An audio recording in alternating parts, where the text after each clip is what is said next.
A few years back, I was working in Eastern Europe, a bunch of different places: Bosnia, Kosovo, Hungary, a little bit in Germany, and some friends and I decided to take a little vacation to Budapest.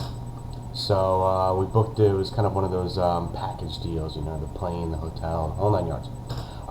We get to Budapest in October of 1999.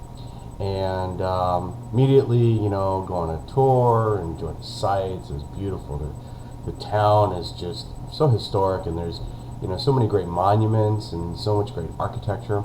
We really loved it. And so the day was winding down, and, it was about four of us decided to go to this nice little Heineken bar for some food and some drinks, and just kind of close out the evening.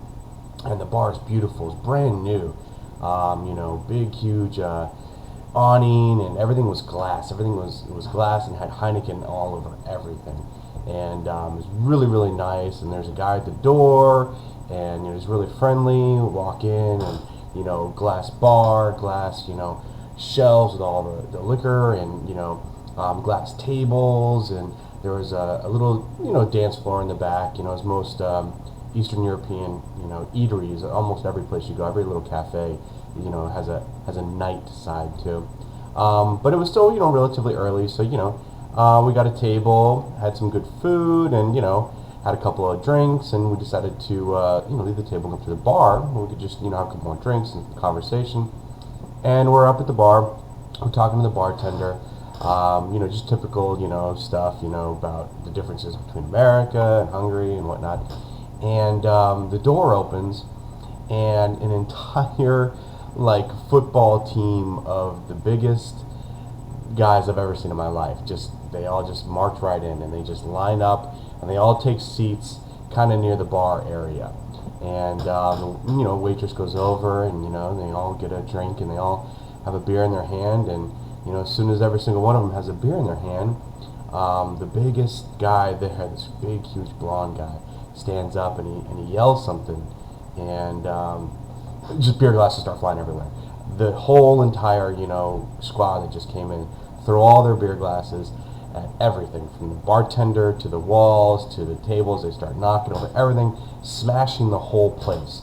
And when I say smashing, like I said, everything was made out of glass, so they were just breaking everything. They threw a chair through the window in the front, and me and my four friends are sitting at the bar, just completely frozen. We don't know what to do. We didn't want to move. We're standing there holding our beers in our hands, and just backed up to the bar, and just afraid to move or blink or do anything. We don't want to draw attention to ourselves or anything.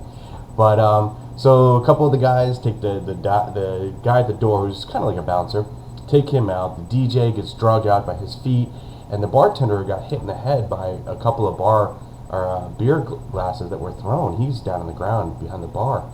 And the big, huge guy comes up to us, and we're standing there holding our beers like this, and goes to the first guy down the line, and he's like, you American?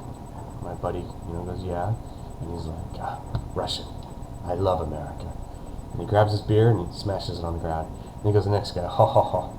He grabs his beer and smashes it on the ground. Well, I see this happening, so I've got my beer in my hands. I start drinking as fast as I can to try to finish what's left of the beer. And the guy comes to me, and he's laughing, oh, ho, ho, and he says something to his buddies and points to me, and then he takes the beer away. He goes, oh, sorry, and he smashes it on the ground. And so now we're standing in this bar that's completely smashed up. All the employees have either ran or are knocked unconscious. And this great big huge Russian guy goes, good bar, get in car. We're like, what? No, I don't want to get in car with him. He's like, no, good bar, get in car. So we go out, and there's this really nice Mercedes out there in the street, and I guess we had just enough, excitement and liquor to say, let's see where this is going. So we jump in the Mercedes, and it takes off and drives us up to this old Roman barracks on the other side of the river.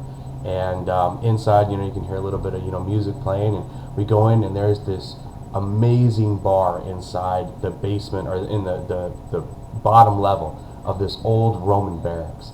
And there's just a bunch of people having a great time. Great bars lined up around the side, and we ended up staying there till 3 in the morning. It's one of the best bars I've ever been to, but it's very exciting how we ended up getting there. So.